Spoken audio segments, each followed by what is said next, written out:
Hello, myself Dr. Jitendra Misra. I am a consultant gynecologist and anorectal surgeon in your Varanasi, Uttar Pradesh. Today's my topic is all related with the dysmenorrhea. तो आज का हमारा topic है dysmenorrhoea और जिसको कि हम आम भाषा में कष्ट आर्तो कहते हैं, अर्थात मासिक स्राव के दौरान होने वाले दर्द। तो मासिक स्राव के दौरान होने वाले दर्द जो पीरियड में पेन होते हैं, तो क्या वह नॉर्मल है या फिर एबनॉर्मल, इसके ऊपर हम चर्चा करेंगे। इसके पहले के भी लेक्चर आप लोगों ने काफी अच्छे से सुने होंगे और आपके सभी डाउट्स क्लियर हुए होंगे, जैसा कि कमेंट बॉक्स में आप लोगों के कमेंट आते रहते हैं। तो इसी प्रकार अगर आज के टॉपिक में, जिसको हम पीरियोडिक पेन कहेंगे या मासिक स्राव के दौरान होने वाले दर्द, इसके ऊपर चर्चा करेंगे। अगर इससे संबंधित कोई भी क्वेरीज हैं तो आप हमारे कमेंट बॉक्स में पूछ सकते हैं। और आपको ऐसे ही नए आने वाले लेक्चर्स अगर सुनने हैं तो आप इस चैनल को सब्सक्राइब करिएगा, जिससे कि आने वाले समय में आपसे रिलेटेड जितनी भी बीमारियां हैं उनके बारे में हम वन बाय वन चर्चा करेंगे। तो मासिक स्राव के समय होने वाले दर्द को हम कष्टार्तो कहते हैं। अब यह नॉर्मल मासिक स्राव क्या है, सबसे पहले आप इसे जान लीजिए।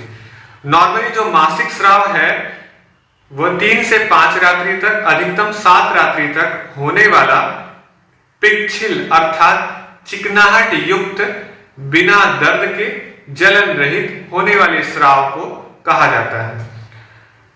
अगर आपके मासिक स्राव में दर्द नहीं है, जलन नहीं है और वह चिकनाहट युक्त है, 3 से 5 रात्रि अथवा 7 रात्रि तक भी हो, तो कोई समस्या की बात नहीं है, इसे हम नॉर्मल कहेंगे। तो अब हम आगे चर्चा करेंगे कि इस कष्ट आर्तो, जिसको कि डिस्मेनोरिया कहते हैं, 2 प्रकार के होते हैं, एक प्राइमरी एक सेकेंडरी।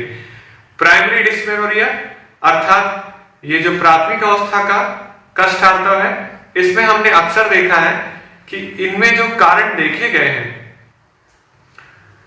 यह देखा गया है कि किसी भी प्रकार का पैथोलॉजी अर्थात कोई भी ट्यूमर, किसी भी प्रकार का एडिनोमायोसिस, एंडोमेट्रियोसिस, किसी भी प्रकार का गांठ, ओवेरियन ट्यूमर या कैंसर, कुछ भी ऐसे बच्चेदानी में नहीं दिखाई देते हैं और कोई भी बीमारी भी नहीं है। तो अगर किसी भी प्रकार की बीमारी नहीं है, गांठ नहीं है, फिर भी अगर स्त्रियों में खास करके विवाह के पूर्व अगर ऐसे लक्षण दिखाई देते हैं तो कहीं ना कहीं इसे हम प्राइमरी डिस्मेनोरिया कहेंगे और यह विवाह के पश्चात अपने आप शांत हो जाते हैं।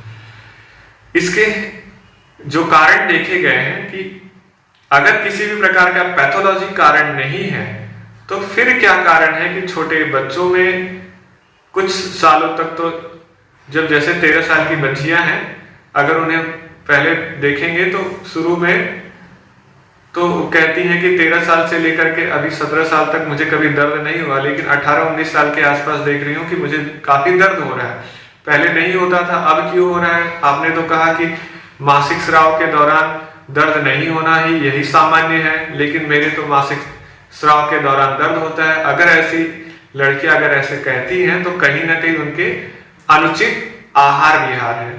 अनुचित आहार विहार, इसको क्या समझेंगे हम?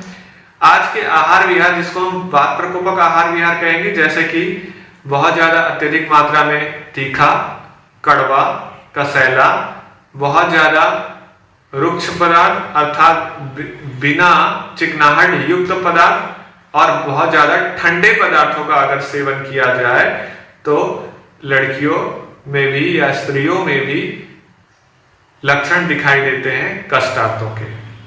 तो ऐसे कौन से खाद्य पदार्थ हैं, मैं कुछ एग्जाम्पल दूंगा, क्योंकि विवाह के पूर्व जो डिस्मेनोरिया होता है उसे हम प्राइमरी डिस्मेनोरिया कहते हैं। उसमें कोई भी पैथोलॉजिकल कारण नहीं देखे जाते हैं अक्सर, और पैथोलॉजिकल कारण न होने के कारण हम उसमें देखते हैं कि फिर भी पेन हो रहा है, तो उसका एक कारण हमारी अनुचित आहार विहार है।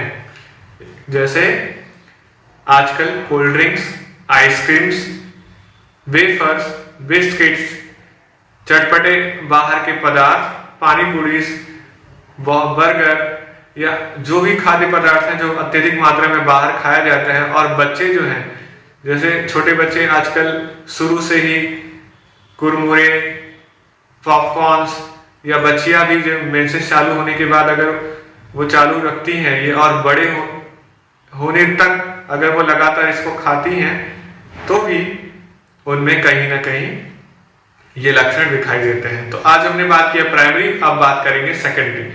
सेकेंडरी अर्थात secondary to any pathology, secondary to किसी बीमारी के कारण अगर आपको दर्द हो रहा है मासिक स्राव में, तो उसे हम कहेंगे सेकेंडरी डिस्मेनोरिया। तो ये बीमारी क्या क्या है? जैसे बच्चेदानी में गांठ होना, इंडोमेट्रियोसिस, गांठ के जैसे नाम मैं बता रहा हूँ, इंडोमेट्रियोसिस, एडेनोमायोसिस, ठीक है। इसी प्रकार फाइब्रॉइड, पॉलिप, ट्यूमर। तो इस प्रकार के अगर किसी भी प्रकार के गांठ है, या एनाटॉमिकल डिफॉर्मिटी मतलब आपके बच्चेदानी में किसी भी प्रकार का लेयर होना, अगर ऐसे हैं तो उसमें भी दर्द होता है। तब आप कहेंगे कि अगर ये सब है तो हमें पता कैसे चलेगा? सिंपल है, आप डॉक्टर्स के पास जाइए, वो सोनोग्राफी करेंगे, कुछ ब्लड टेस्ट लिखेंगे। अगर सोनोग्राफी में या ब्लड टेस्ट में उन्हें नहीं लगता है कि ऐसी कोई भी पैथोलॉजी है, तो आप समझिए कि केवल खान पान की वजह से है। और अगर उसमें कारण पता चल गया तो समझिए कि आपका उस कारण का इलाज करना अत्यंत आवश्यक है, तभी जाकर के आपके इस डिस्मेनोरिया से छुटकारा मिलेगा। नहीं तो जब भी मेंसेस आएंगे तो आप उस डर के कारण आप पेन किलर खाएंगी। और कभी कभी तो ऐसा होता है कि कुछ स्त्रियों में या लड़कियों में जब दर्द होता है तो उन्हें चक्कर आने लगते हैं, वो बर्दाश्त नहीं कर पाती है कहीं, और रोने लगती है। ऐसे भी लक्षण देखे गए हैं। तो अगर ऐसे लक्षण हैं तो उसे आप उचित परामर्श, उचित चिकित्सक के द्वारा उसे ठीक करवाइए, क्योंकि यह जरूरी नहीं है कि आपका जो पेनफुल मेंस्ट्रुएशन है या पेनफुल पीरियड के दौरान जो दर्द है वह नॉर्मल हो। अगर नॉर्मल है तो अच्छी बात है, लेकिन अगर नॉर्मल नहीं है तो आप उसका इलाज अवश्य करें। और नॉर्मल हो तो इसका मतलब ये भी नहीं कि इलाज नहीं करवाना है। नॉर्मल है इसका मतलब कोई पैथोलॉजी नहीं है तो इलाज नहीं करवाना है, आपको उस पर भी इलाज करवाना है। क्योंकि आपने जो इतने समय से रुक्ष, बहुत अत्यधिक मात्रा में ठंडे, तीखा, मसालेदार, चटपटा जो भोजन किया है, उस भोजन की वजह से आप दर्द में आज मासिक स्राव हो रहा है। तो उसका इलाज भी एक डॉक्टर ही कर सकता है, वो भी जो स्त्री रोग विशेषज्ञ हो। तो इस प्रकार आज आपने हर एंगल से कष्ट आर्तों को समझा है, और इसका इलाज क्या है उसके बारे में भी मैंने कहा है कि अगर वो किसी भी प्रकार का गांठ है या कोई ट्यूमर है, कैंसर है, तो उसको निकालना ही उसका इलाज है। किसी बीमारी की वजह से है, सीवियर एनीमिया है, टीबी है, या किसी भी प्रकार की पैथोलॉजी है, तो उसको ठीक करना ही इसका इलाज है, और इसे सहते रहना इसका उचित इलाज नहीं है। तो आप उचित परामर्श के द्वारा अपने इस बीमारी को ठीक करें। तो आज का टॉपिक कैसा रहा, और अगले टॉपिक को सुनने के लिए आप इसे सब्सक्राइब करिएगा, जिससे कि अगला टॉपिक आप सुन सके। तो ये लेक्चर्स कैसा रहा, और आने वाले समय में अगले लेक्चर्स को आप सुनने के लिए इसे सब्सक्राइब जरूर करिएगा। धन्यवाद।